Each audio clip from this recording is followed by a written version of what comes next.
It's Greggy here, and I am going to tell you a little bit about my story now, because we put up some YouTube videos and we need to go into this so that you guys know where I'm coming from. I'm over here, I just got done with my walk and it's pretty hot outside today, which is pretty good. So let's get right to this, okay? So I would say about maybe 6-7 years ago, I was rushed to the hospital after seeing a doctor. Well, my primary care physician. She was, well, I wasn't really rushed to the hospital just yet. I was rushed to one of her associates who did a Doppler on my leg, because what was going on was, and I was extremely obese. My feet were, toes were breaking open in between the toes, and they were oozing this yellow fluid. And what you're hearing here is my outline for this video. They were oozing this yellow fluid that would cause my toes to then stick together. And once they did, it would pull the skin off, and all that became infected. And so my legs started turning black below the knee. And she went berserk. This primary care went berserk. She was like, "That is vascular." I says, "You sure that's just not like an athlete's foot and it's just bad?" And she goes, "No, that's vascular. We need to get a Doppler." So she sent me to her associate, and he did a Doppler on me. And the next week, he had me back for the results, and he had asked me a question. And I didn't know this, and this actually brought my dad to his knees crying. Me, I get confrontational, so I just confronted the matter and told the doctor sort of how it was going to be. But anyway, he had asked me if I had taken any asthma medication when I was young, and I said yeah. And then he asked me who my doctor was, and I told him, and he's just shaking his head yes. I'm like, okay, well, what does he have to do with this? And he told me that you were part of an experimental study with 5 other people, and he had a specific name for it that I'm not going to say, because supposedly the study was destroyed. The drugs that he gave us are no longer on the market, but I'm not taking any chances to find out if they are or not. But this allergist, for the first 16 years of my life, he actually had me on inhalers, pills, and an injection, 1 in each arm, every week for 13 years. And then I came off. But those injections were the asthma medication that he was testing, and they were pushed with an anabolic steroid mixed with theophylline. And that compound together caused massive weight gain. My 3rd grade year of elementary school, the first month he put me on this, I gained 80 pounds. And he knew there was a problem, but he wouldn't do anything about it. He kept telling my mom, because I'm an only child and she couldn't have any more children. So he knew that, and he preyed upon her about that. He would say, well, you know, he feels really good right now. You know, he doesn't have asthma attacks anymore. You don't have to take him to the hospital and have him cleaned out. These are doing him a world of good. He's just going to have to learn how to eat lettuce and run 4 miles a day.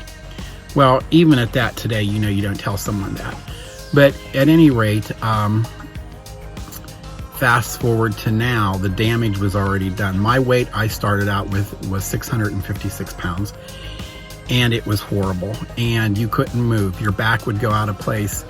You couldn't sit on chairs without almost breaking them. You couldn't do this, you couldn't do that. So something had to be done. But you know, the come to Jesus moment is when you're in a hospital getting drained of this fluid, and you learn what this stuff's going to do to you. And not so much the fluid, but what the medications will do to you as well.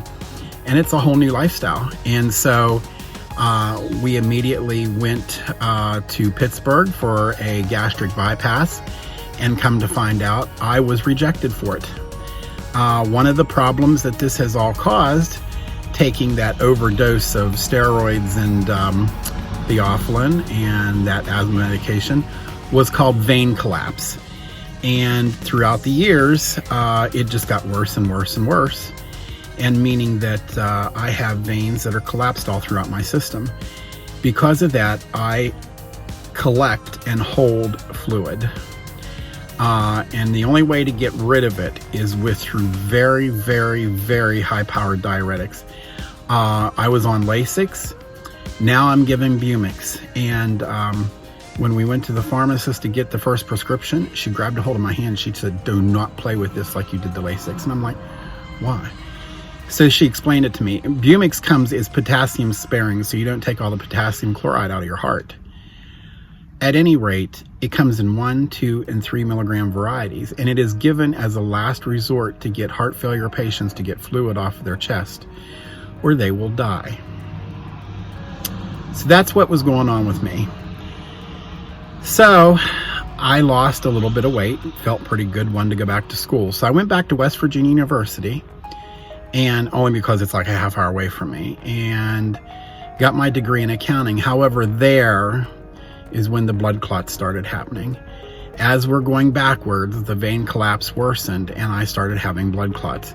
I was bound to a wheelchair, but yet my friends there and a few professors who are friends got me back into the gym, and we started working out, and we started looking at what bodybuilding was, and we started looking at lifting heavy and things like that, and taking a combination of all of that with what I could do without my legs driving me crazy. And it's not the left leg that bothers me, it's the right leg. It is all concentrated in that right leg. So fast forward to now. I mean, I've tried different diets. I've tried the Weight Watchers diet, which is an absolutely great diet. However, when I started lifting heavy, the points and all that other stuff, I wasn't eating to what I was doing. And so I stalled out for weeks on end and found out that it's not going to work. You have to decide your workout regimen to what your other regimen was. And I couldn't do much cardio because if you aggravated the leg, it would aggravate the blood clot.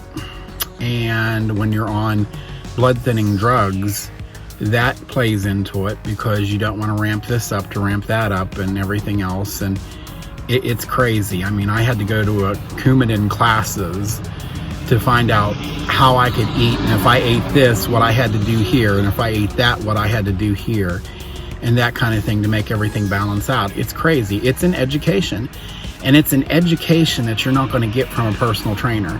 They're not doctors, they're not physicians, and they're not pharmacists. So they're not going to be able to tell you all this other stuff and everything going on. So at any rate, to make a long story short, we've been at this. We've tried veganism. That didn't work because more fluid came back than anything else when I did vegan. Nothing against it though. I mean, if you're a vegan, that's fine. But the only thing that has helped me so far is a ketogenic and carnivore hybrid mixed diet. So the ketogenic part is to make sure that your fats are above 75%, sometimes like 80% a day in fats. The protein is at least 20%. And those carbs, I try my best to keep them at 5% or below. Sometimes they're 2%, sometimes they're 6%. But I do leave a leeway because nobody's perfect. So if I'm within 5 percentage points, either way on the other, unless I really want to crack down and go to nutritional ketosis, which nutritional ketosis is like 80% fat. So past few days I've been doing that. So we've been doing really well. The fluid is, a lot of it is gone. It actually resolved itself within a month. What had happened, I had lost my health insurance. And when I lost the health insurance, of course you lose your doctor.